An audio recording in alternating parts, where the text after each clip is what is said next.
Sa baryo ng San Miguel, dama na ang paglapit ng Pasko. Kahit sa pinakasulok ng mga makikitid na daan, may mga parol na nakasabit sa bintana ng bawat bahay. Ang ilan ay yari sa lumang karton. Ang iba na may gawa sa makukulay na cellophane. Sa gabi, ang munting liwanag ng mga ito ang nagbibigay buhay sa tahimik na paligid. Maririnig ang mga awiting pamasko mula sa lumang radyo.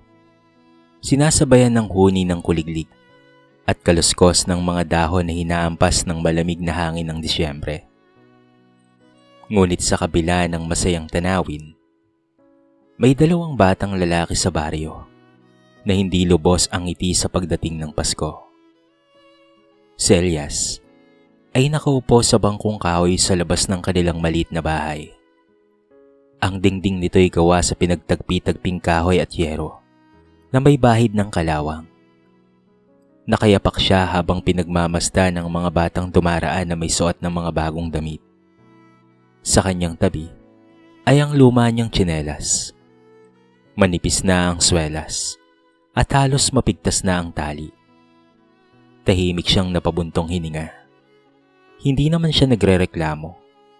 Ngunit sa puso niya ay mayroong munting hiling na sana sa darating na Pasko, kahit isang bagong damit lamang o masarap na pagkain sa Noche Buena ay kanyang maranasan.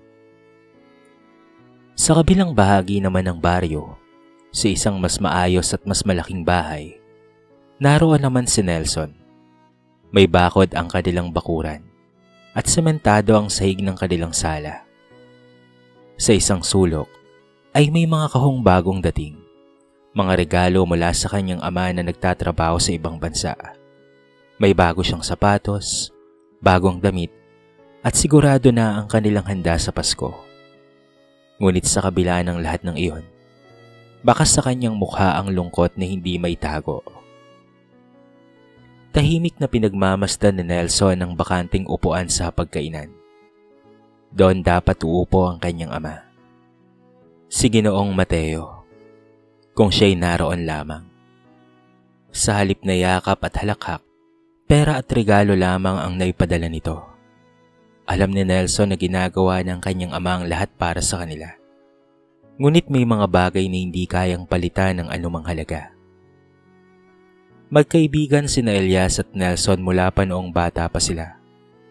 Magkasama sila noong naglalaro sa putikan, nangingisda sa sapa at nagtatakbuhan sa palayan tuwing hapon. Pareho silang lumaki sa isang baryo, ngunit magkaiba ang mundong ginagalawan. Ngayon, habang papalapit ang Pasko, pareho silang may dinadalang bigat sa dibdib. Magkaibang anyo ng kalungkutan. Iisang pananabik na sana'y maging masaya ang darating na araw. Habang unti-unting sinisindihan ang mga parol sa baryo, hindi pa nila alam na ang Paskong ito ang magtuturo sa kanila ng isang aral na habang buhay nilang babaunin. Maaga pa lamang ay gising na si Elias. Sa loob ng kanilang maliit na bahay, maririnig ang mahinang kaluskos ng hangin na pumapasok sa pagitan ng mga siwang ng dingding.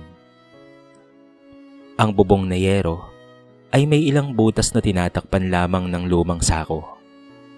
Ngunit sapat na yon upang masabing may masisilungan sila. Umupo siya sa gilid ng banig at saglit na pinagmasdan ng kanyang mga magulang na abala sa paghahanda para sa maghapon. Si Aling Sabela, ang kanyang ina, ay tahimik na nagsasaing gamit ang kala na deuleng. Manipis ang usok na umaakyat sa kisame. Tila ba kasabay ng mga buntong hiningang pilit na itinatago ng kanyang ina. Si Mang Rodel naman, ang ama ni Elias, ay nag-aayos ng kanyang lumang bisikleta sa labas. Yun ang gamit niya araw-araw sa paghahanap ng pagkakakitaan. Minsan ay pamamasada, minsan ay pag-aayos ng kung ano-ano sa baryo, kapalit ng kakaunting barya.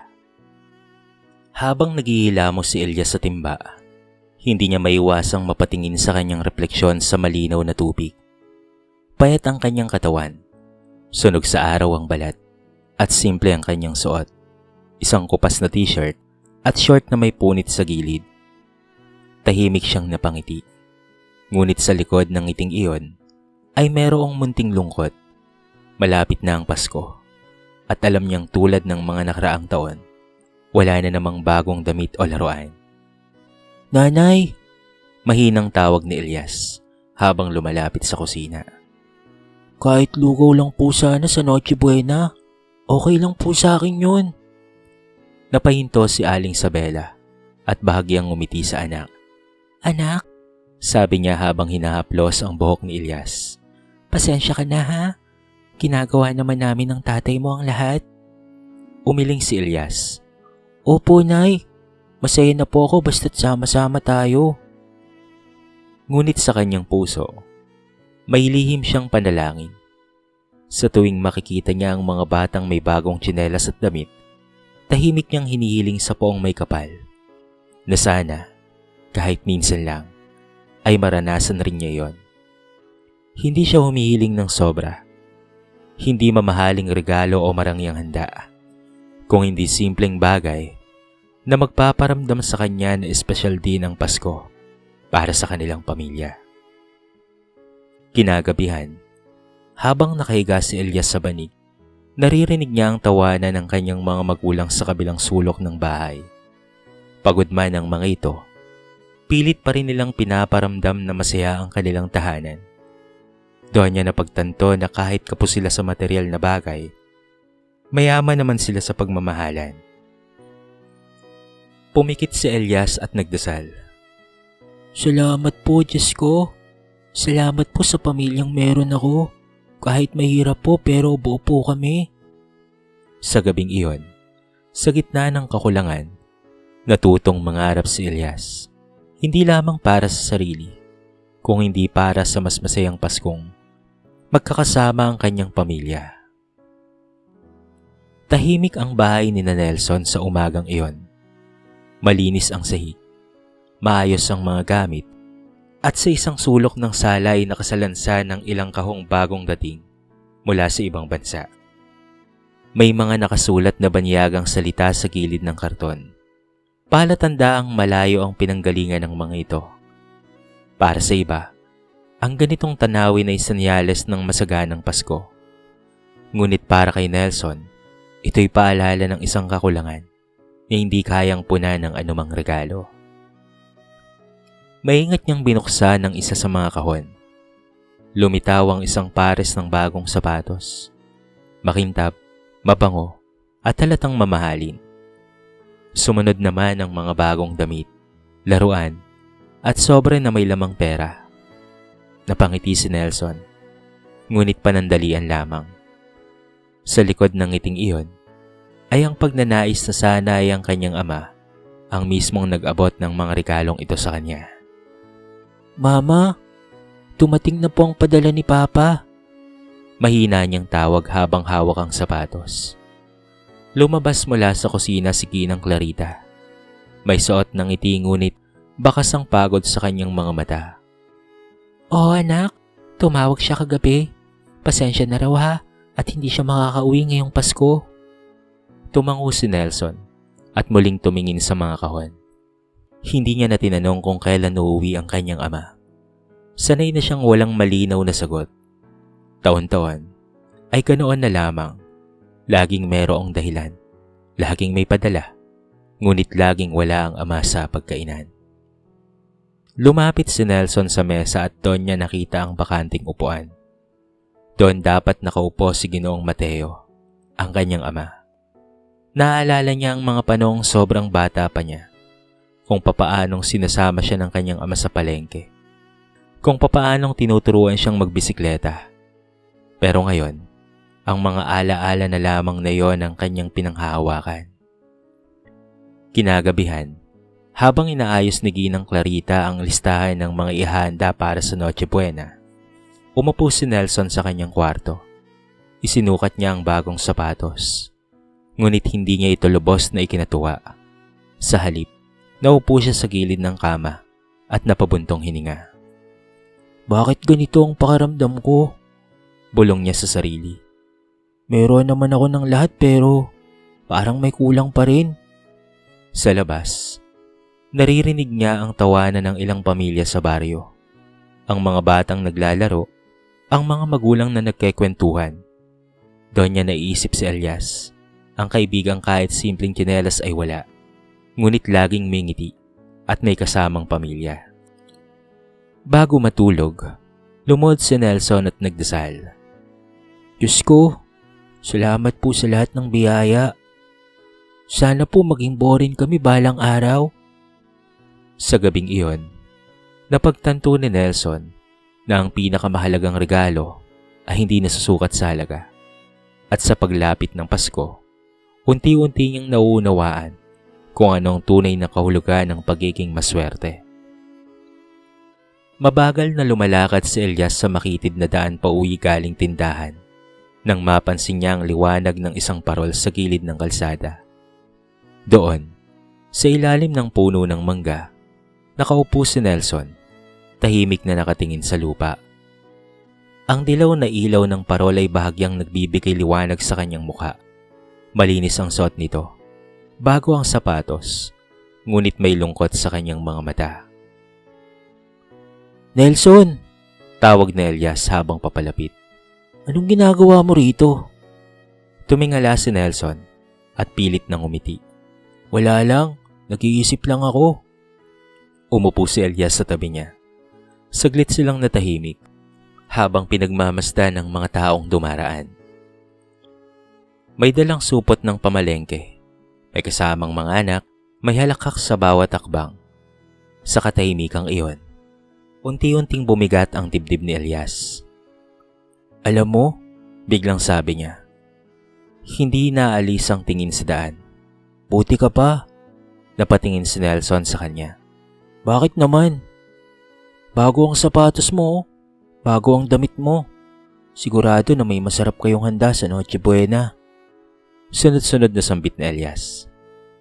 Bahagyang nanginginig ang kanyang boses. Kami, kahit bagong tsinelas, wala. Kahit simpleng handa. Tumahimik si Nelson. Hindi siya kaagad nakasagot. Sa halip, tinitigan niya ang sapatos na tinutukoy ni Elias. Ngayon niya lang napansin kung gaano ba ito kabago at kung gaano kakinis. Makalipas ang ilang sandali, huminga siya ng malalim. Alam mo ba, mahinaon niyang sabi, ikaw ang mas maswerte sa ating dalawa. Napakunot ang noo ni Elias. Ako?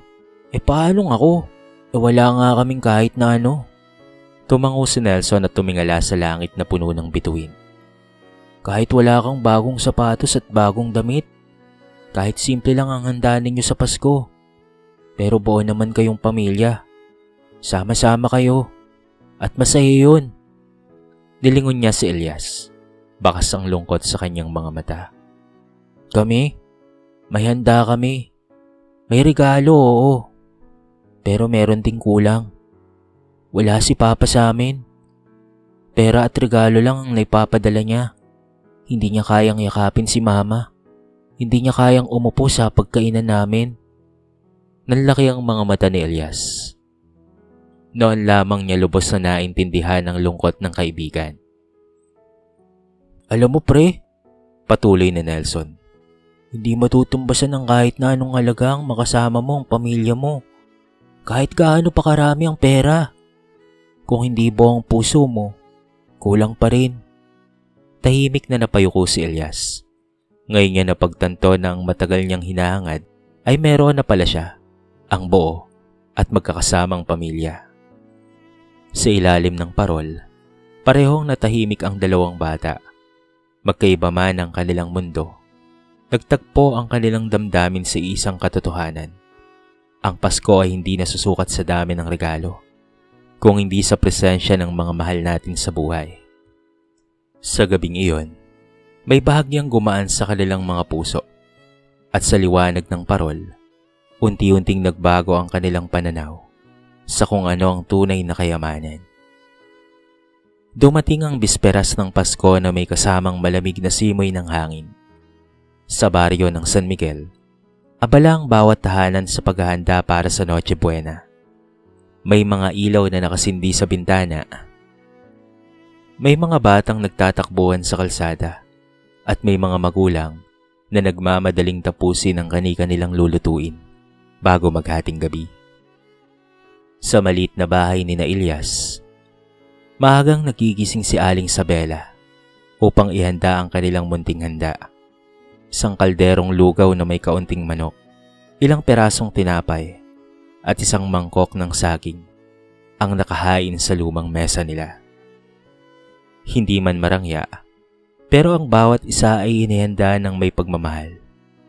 Si Mang Rodel naman ay abala sa pag-aayos ng maliit na parol na kanilang isinabit sa may pintuan.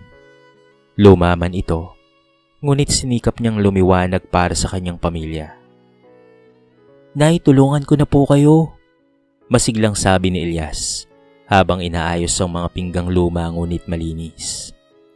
Ngumiti si Aling Sabela. "Salamat anak ha. Kahit simple lang, masaya na tayo." Pagsapit ng hating gabi, sabay-sabay silang nanalangin. Magkakahawak ang kanilang mga kamay. At sa sandaling iyon, dama ni Elias ang init ng pagmamahal ng kanyang pamilya.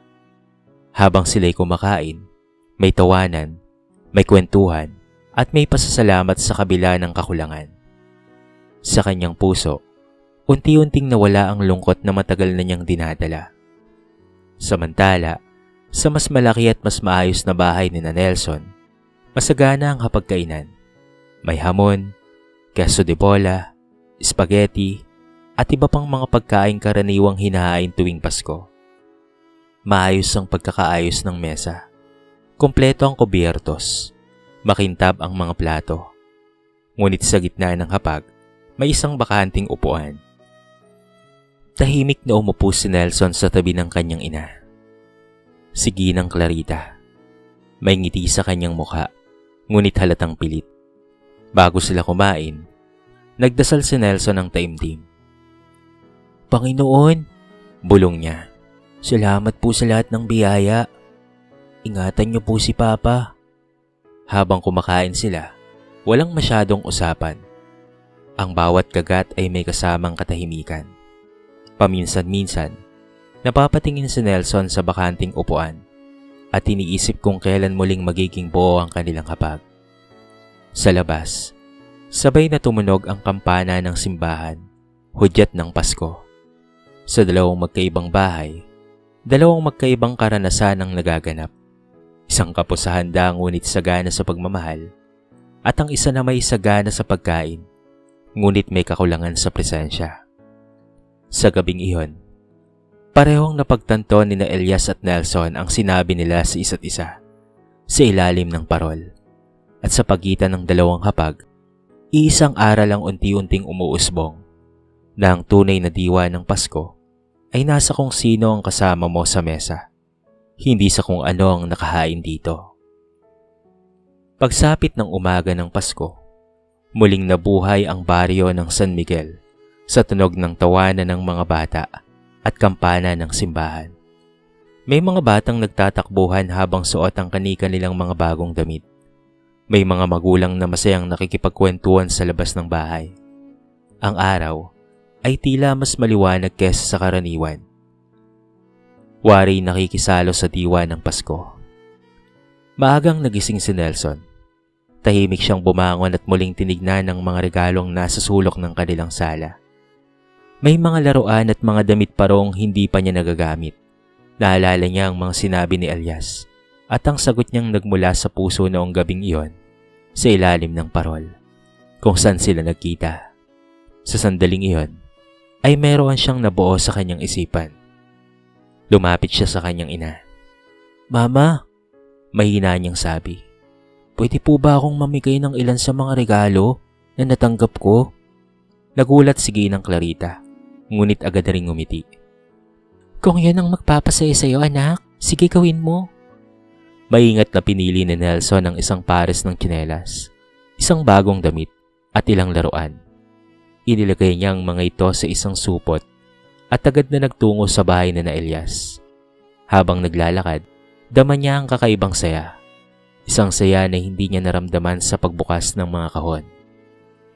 Sa bahay ni na Elias, abala ang pamilya sa paglilinis matapos ang Noche Buena. Nagulat si Elias nang makita si Nelson sa pintuan. Hawak ang isang supot. "Pre," sabi ni Nelson, sabay abot ng supot. "Para sa'yo yan ah." Nanlaki ang mga mata ni Elias. Sa akin? Sigurado ka ba?" Tumango si Nelson. "Oo, gusto kong makasama ka sa saya ng Pasko." Nang buksan ni Elias ang supot at makita ang laman nito, hindi niya napigilang mapaluha. Hindi dahil sa halaga ng mga bagay, kung hindi dahil sa intensyon sa likod ng mga ito. Lumapit si Aling Sabela at pati na rin si Mang Rodel. Kapwa nagpapasalamat kay Nelson.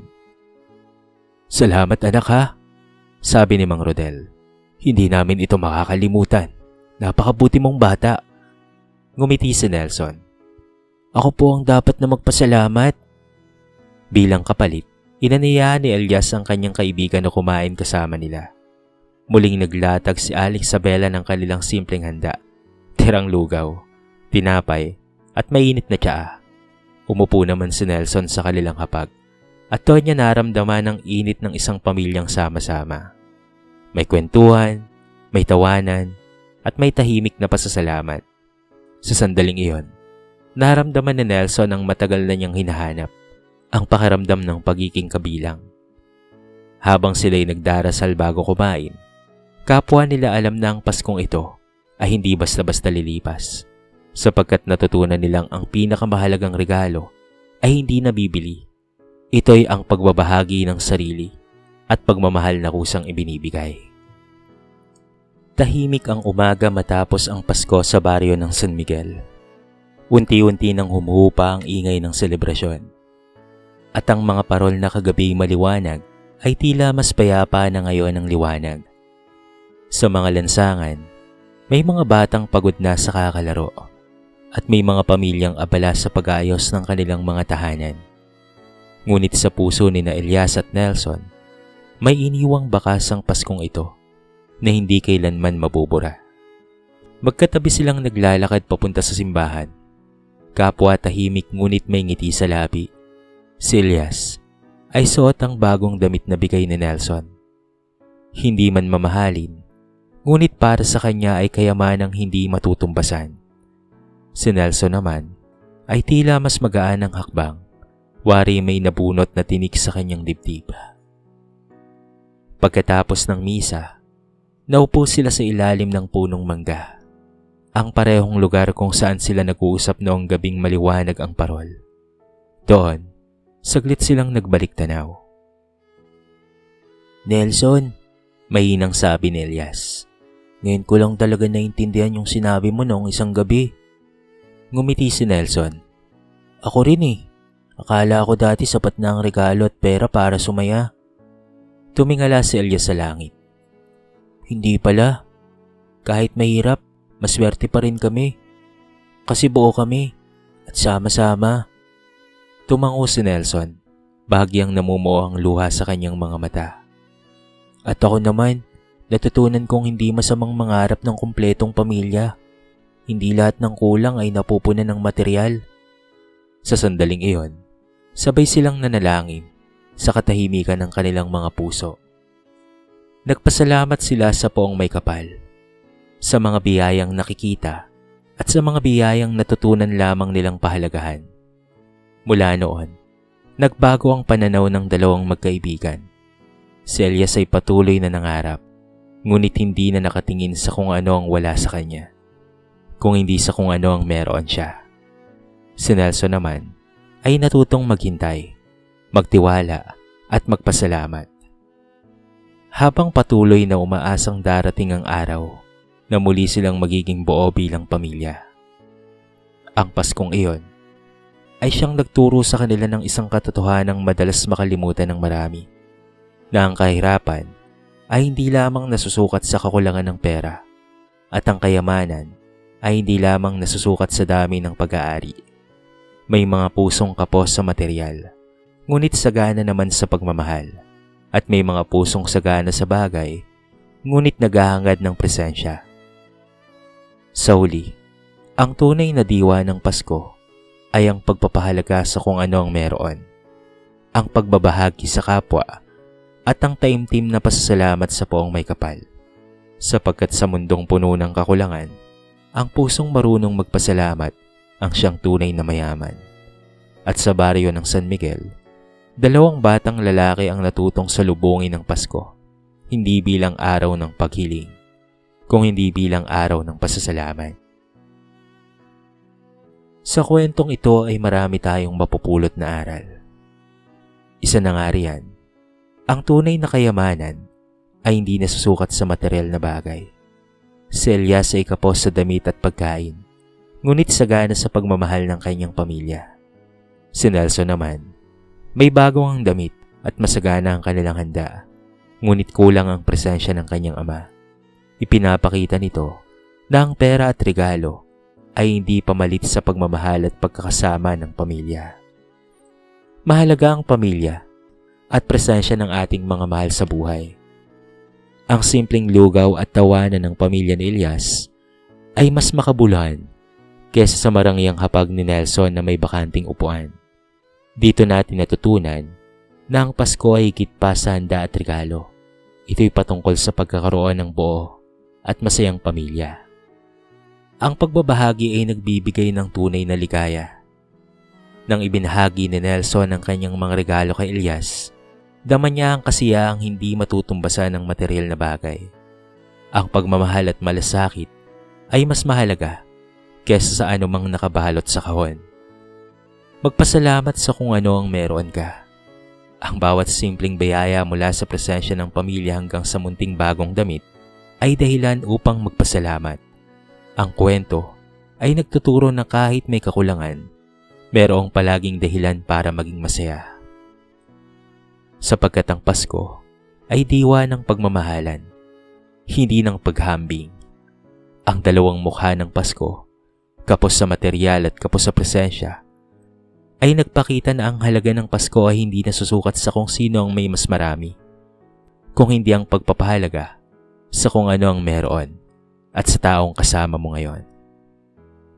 Sa huli, umaasa pa rin ang 2 bata na makakamit nila ang kanilang mga pangarap.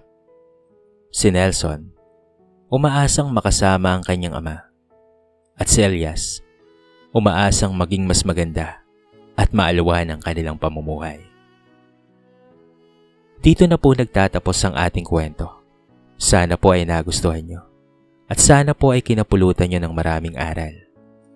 Kayo mga kabarangay, anong masasabi nyo sa ating kwento? I-comment nyo naman sa baba ang inyong mga reaksyon at babasahin natin ang lahat ng yan. I-comment nyo na rin kung taga saan kayo para naman malaman ko kung hanggang saan nakaabot ang video na ito. Paki-like and share na rin ang ating kwento para mapakinggan rin ng iba. At kung bago ka pa lamang sa ating channel, baka naman pwedeng pakitang subscribe button at bell notification button para palagi kang updated sa mga bago nating upload na katulad nito. So paano mga kabarangay? Hanggang sa muli, thank you so much and peace out!